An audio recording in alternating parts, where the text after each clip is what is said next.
The guy who edits the videos of the Nerd Log mentioned that I shouldn't start every segment with "and we're back," but he didn't. And I was like, "Yes, good point," because people see these YouTube videos on their own, so we shouldn't say "and we're back" every time. But what we didn't talk about is what I should say, so instead I'm saying this. Thank you so much for sticking around. We got segment number 4 on logs. We're really going deep on logs the last couple of weeks because, frankly, logs have a huge potential to transform the way that you view metrics in an automated way, and the way that you view system performance, and especially stuff that is a surprise, stuff that is a cause of problems within your system that you did not know was going to happen. So like running out of memory on your server, or like having a user record not be found. Right. These are problems that you can pretty safely. Or running out of disk space because you don't rotate your logs. Running out of disk space is the log rotate, right? But we want metrics and observability to move into a space. We want observability to move into a space where we are getting things. We have evidence of things that happened in the past that we did not know were going to happen, right? So we didn't set out the sensors, the cameras, whatever it is to view them. We are able to look back and see that they happen. And logs are the key to doing that. So without further ado, I want to introduce Barak. Barak, say hi to the people and tell us what you do for New Relic. Hi everybody. Good night. Happy Independence Day and Ramadan Kareem to everybody who observed. My name is Barak, and I'm a manager in the data science team within the Applied Intelligence Research team, which is called AIR. Why? Because it's a wonderful acronym and it goes great with so many things. And we even intelligence research. Actually that's what it stands for. Yeah. The other thing that Barak is incredibly good at is patience, because Barak has waited till 11 p.m. local time while we talked at length about logs. After showing him, it would be fine. He'd go next, just 20 minutes, and we'd go ahead and get started. It has been 1 hour, ladies and gentlemen. Thank you. Can we get a little W in chat for Barak? Extreme appreciation. Thank you so much. There is a very small tot that, due to Twitch, the cropping of the Twitch video is not quite visible, which is even better. For it's even more adorable. But yeah, let's get started, Barak. Let's see what you wanted to show us. Yeah. So I wanted to talk about patterning logs, as you guys alluded to, and kind of give a quick glimpse and maybe show a little bit how things work, behind the scenes. We're not going to talk about catastrophic backtracking of RX, though. So I'll put that to the side. Sadly.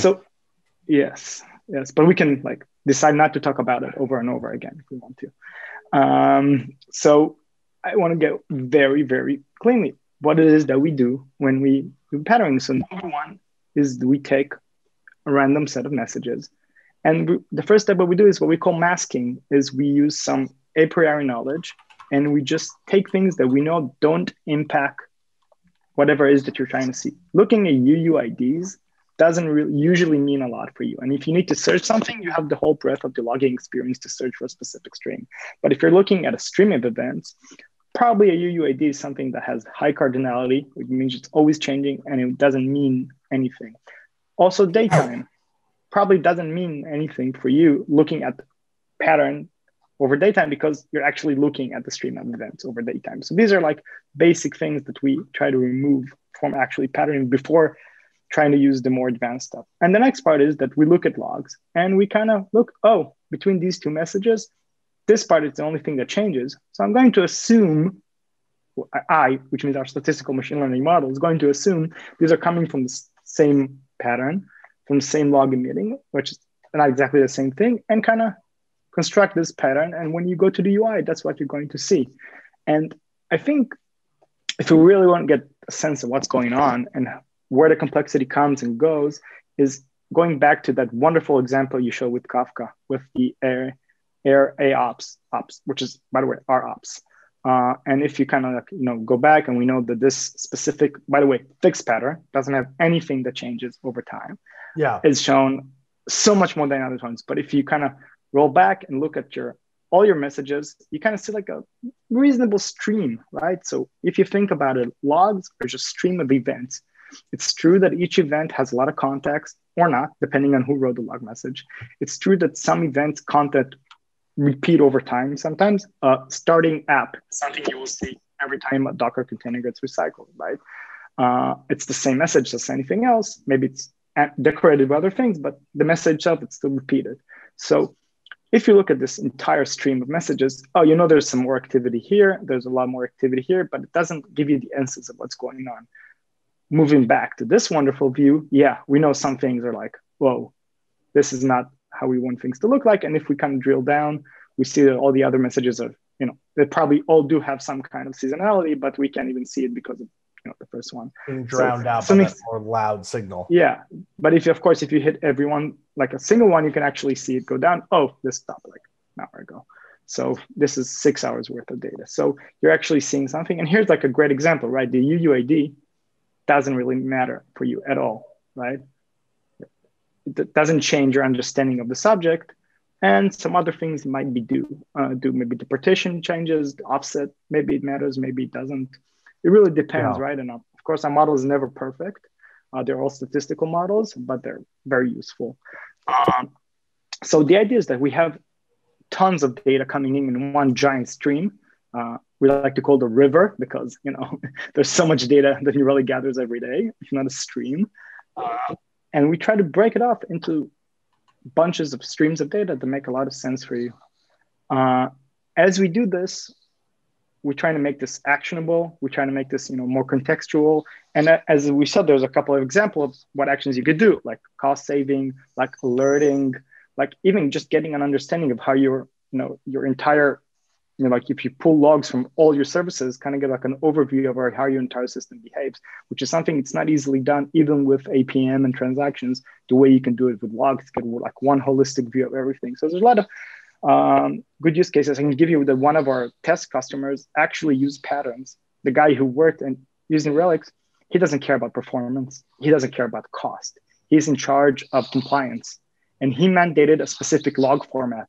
And he used patterns to find out which teams are not using the format that he decided, so he can go scream at them. He didn't care about any of the things we talked about before. He was like, look, I'm compliance master. I get like the final say about everything. That's it. They're a payment company. So obviously he's very, he can overrule everybody. That's a critical role. Yeah, it's something interesting. I've actually seen this at AWS a few times, that for all the sophisticated tools that AWS tries to do with log management, they say, the number one thing we can do to make your life easier is having a consistent log structure, whether that's a library or just a documentation and a piece of knowledge throughout the team.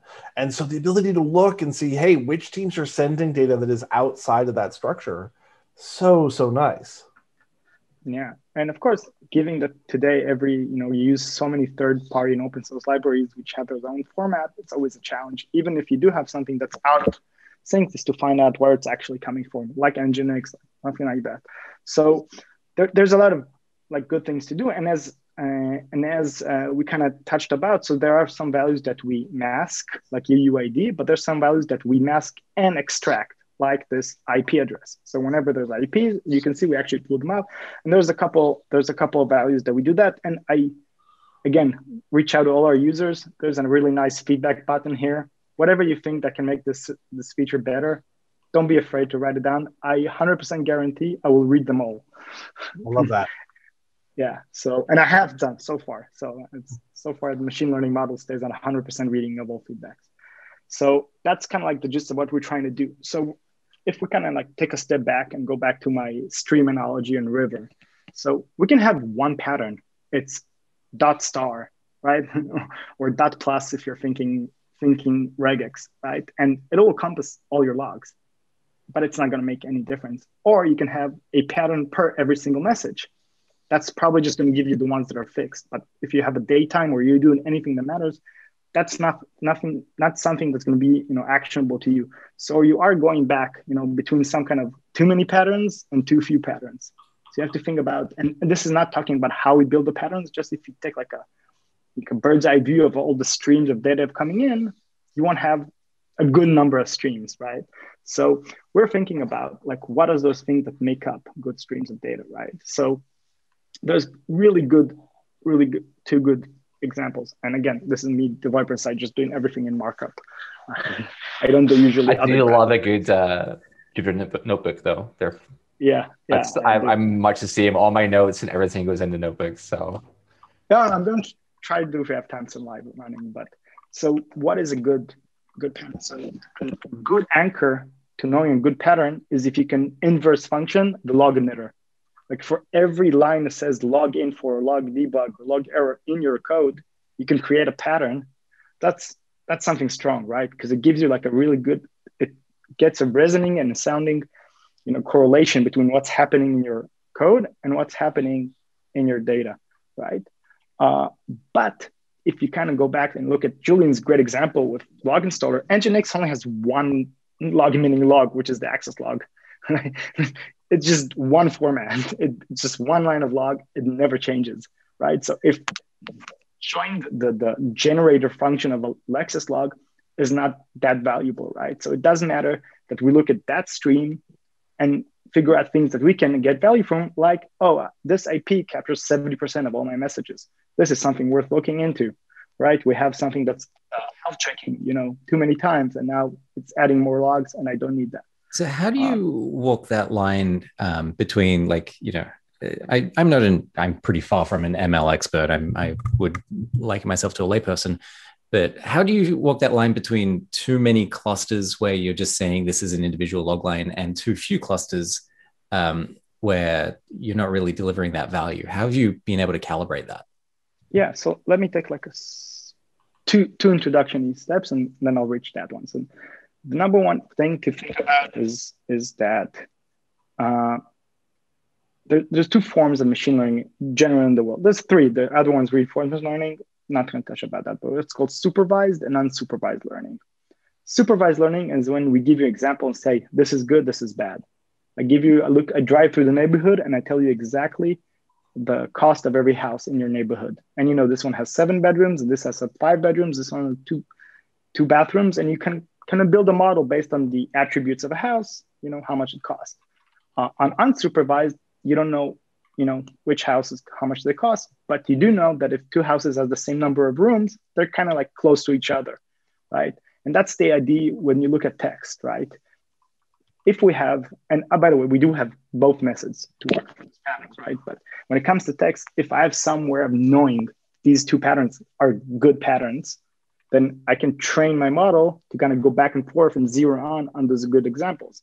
But even when I don't, I can apply a lot of text resemblance or text similarity methods to kind of find out which they are, like how many letters actually differ between those 2 messages, right? How many words differ? It could be really basic things, or it can go to like really complex things. What you try to do is use complicated word-to-vec, word embeddings, to kind of get the vector distance of a message and kind of things that, behind the scenes. But I think if I go down, that's like one method. The other thing to think about is the world of patterning logs is not something new, right? It's something that's been, the algorithms to reverse engineer a pattern of a log are things that exist for over 5 decades, right? It's not something that we invented, and there are better algorithms coming in every day, and we pretty much use state-of-the-art algorithms for that. But the thing is that they look at a bulk of logs, and they try to tell you which patterns exist within that bulk of logs.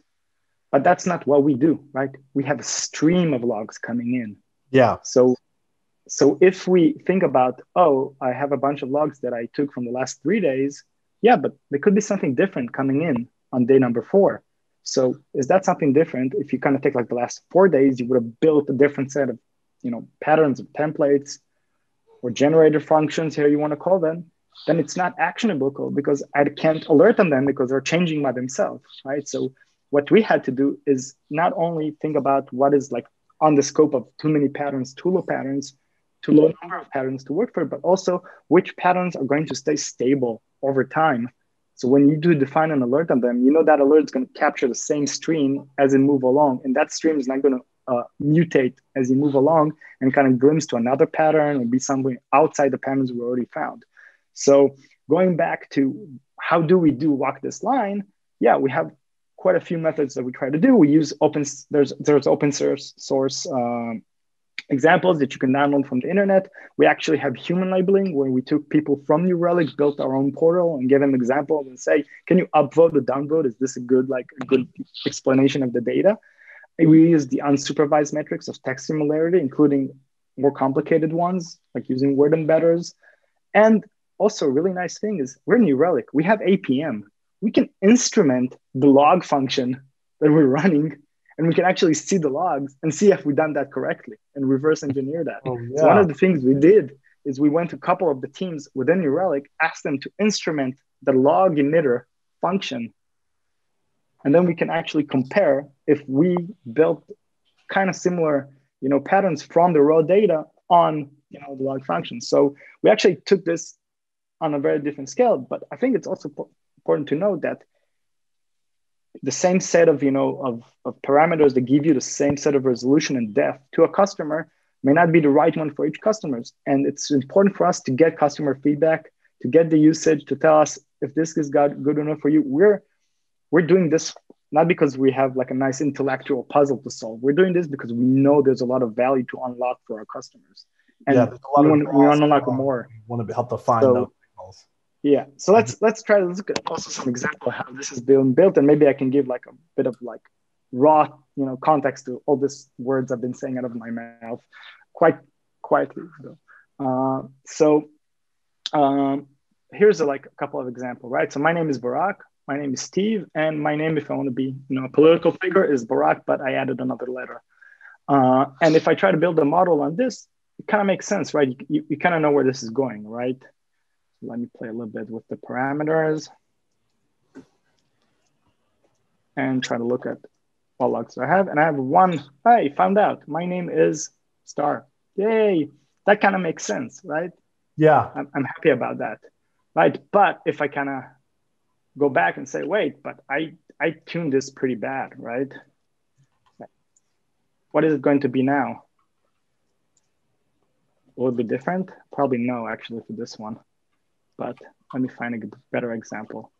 I did find a couple of examples. So I took a bunch of open source logs. And by the way, demoing logs is always hard because it always contains some type of private data, which is great. I can give you tons of examples, like a customer that has an error log whenever they have a bad SQL query, an insert query. And, it's a register insert query for your customer data. Mm-hmm. And suddenly this, 1 in a billion message has personal identification because that's the input the customer gave with his name and address as he's signing up. And there was no way to find that before in the data. So we're able using patterns to, wait, we don't know this line. Where is it coming from? Oh, wait. Ooh. So it's actually a lot of interesting things that come up from this. But here's an example. So let's take, Zookeeper logs. New Relic uses Zookeeper, so why not? And let's try to see what comes up. Note that he's typing one-handed. Yeah, that's exactly what's happening here. But while Barak works in that, I once got a bug bounty from a company who was doing the logs very badly. They were logging out their invalid logins, but they were logging the username and password in plain text, and they had made their log directory publicly readable. So I was able to get it from like the web browser. But one of their admins couldn't remember what email address he had used, nor his password. So I just sat and went through a bunch of different email password combinations. Yeah. Until we got the right one. So I just reversed that list and was able to figure out what their admin credentials were to get in. So. You want to get written up by the New York Times? Because that's how you get written up by the New York Times. I was going to say, it was a bug bounty. It was a lie. I know. Every other government office I know, right? So here I put this like really bad parameters and look what we got. Like tons of patterns, which basically don't mean anything, right? They have the daytime and then they have a bunch of stuff. Oh, here it's warn, here it's info, but there's an IP, which we call. So is this overfit or underfit? It's a good question, right? Because it really depends, right? So that's what you're looking for, right? But this is, by the way, this was like those are both examples of it's a word like a weed, like what is a weed in your garden, right? Yeah. Well, the garden is, you had a plan for the garden, right? And this is not going according to the plan, right? And so, yeah, like I really think that like accusations of overfit is not a mathematical concept, right? And so, you can have like false accuracy or signal to noise ratios, but yeah, it's just, it matters how we're using it. But anyway, please, Barak, go ahead. Yeah, no, that's one. By the way, that was a 3 hour discussion in our team. Like, if we're gonna error, what does it mean erroring one way or the other? Like, where would we rather go?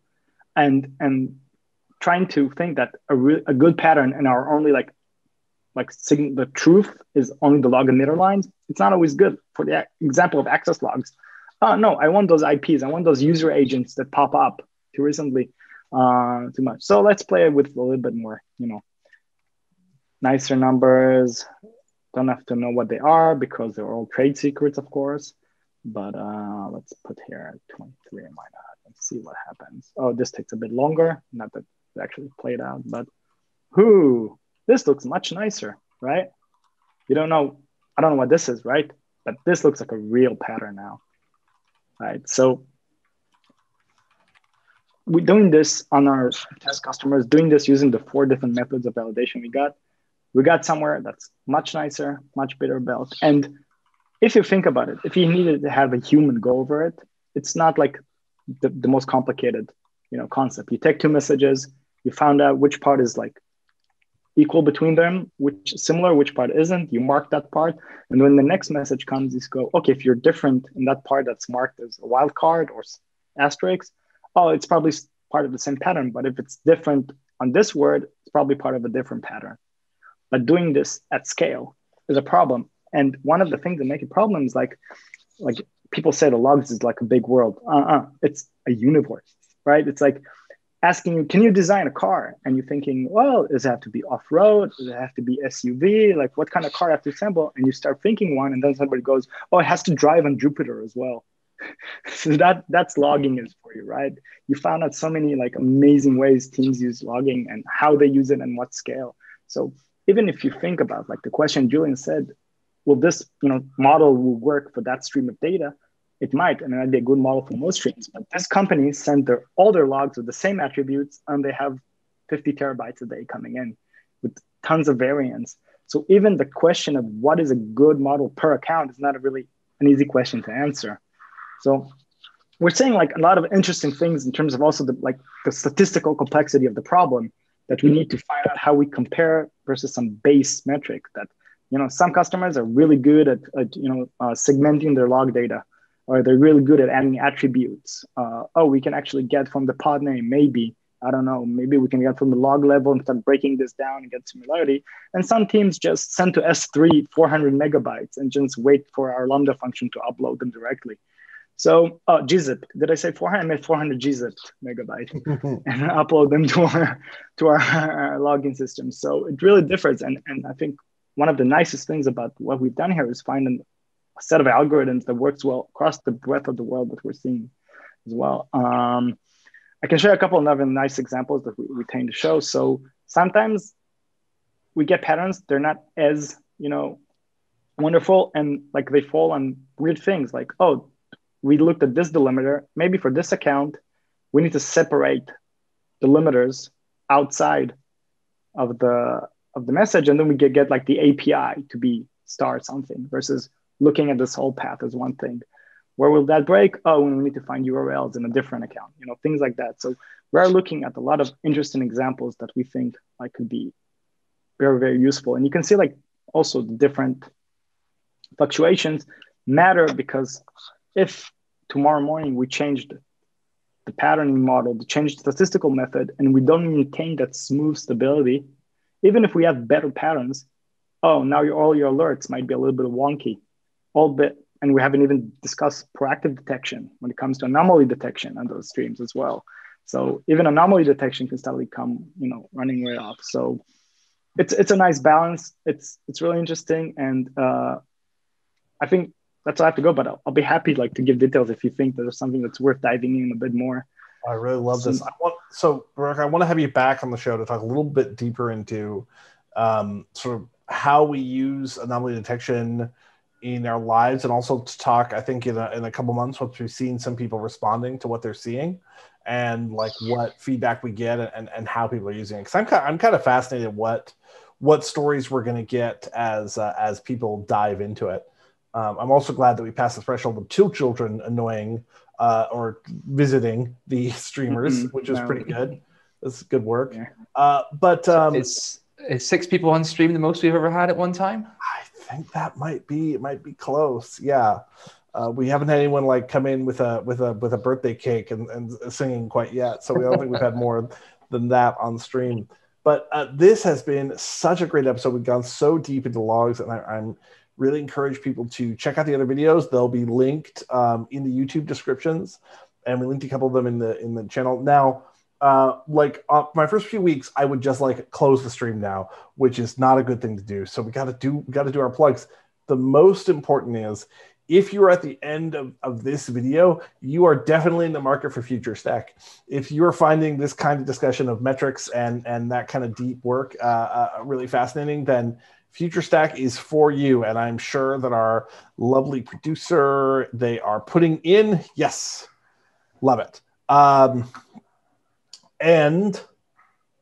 there's going to be a lot of other fun stuff in Future Stack as well. Our team's running like an entire other track that's going to be like some games and just really doing some fun stuff. Yeah, we're doing some fun stuff with Ruby. There's gonna be some deep dive on this as well. So Reif from my team, who has a PhD in machine learning, he's going to talk deep in the weeds about how to do patterning in logs. And that's awesome. Yeah, register to get Future Stack swag. And what else? We're probably going to raid a channel in a minute. I bet Mia is looking furiously for the best person to raid. I don't think Aisha's on just now. I didn't get the notice, but we'll see. And yeah, Future Stack is coming right up, folks. So get ready. Check out other Nerdlog episodes. We're every Thursday at noon Pacific time. We're also coming out with Nerdlog user stories, where we have users on and talk about how they're using the product and how they're working observability in the real world. The first episode of that is going up on YouTube this week, so be sure to check that out. Barak, when's the SoundCloud album coming out? Do you have other socials that you want to plug? Do you want people to come follow you on TikTok? Not this hour, that's for sure.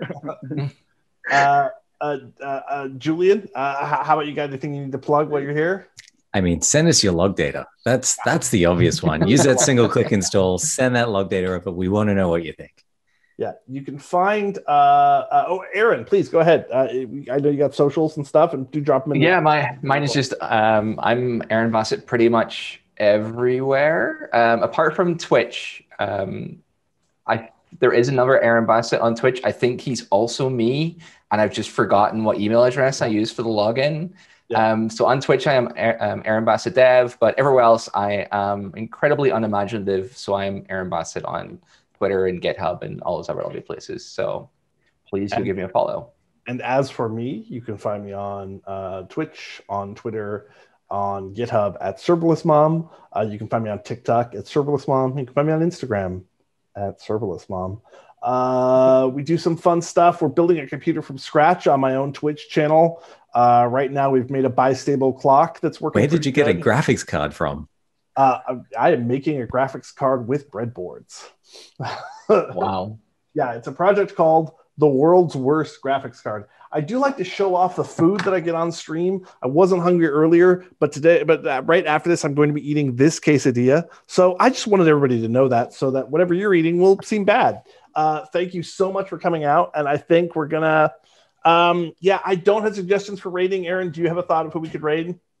Oh, let's go see who's online. I am currently in the mod tools, so I can't actually. We might slip over to Be Right Back, and then we'll go ahead and just do a raid from chat. Sure, let's do that. Oh, is Cass up? I'm going to take one bite of quesadilla, and then we're going to say goodbye.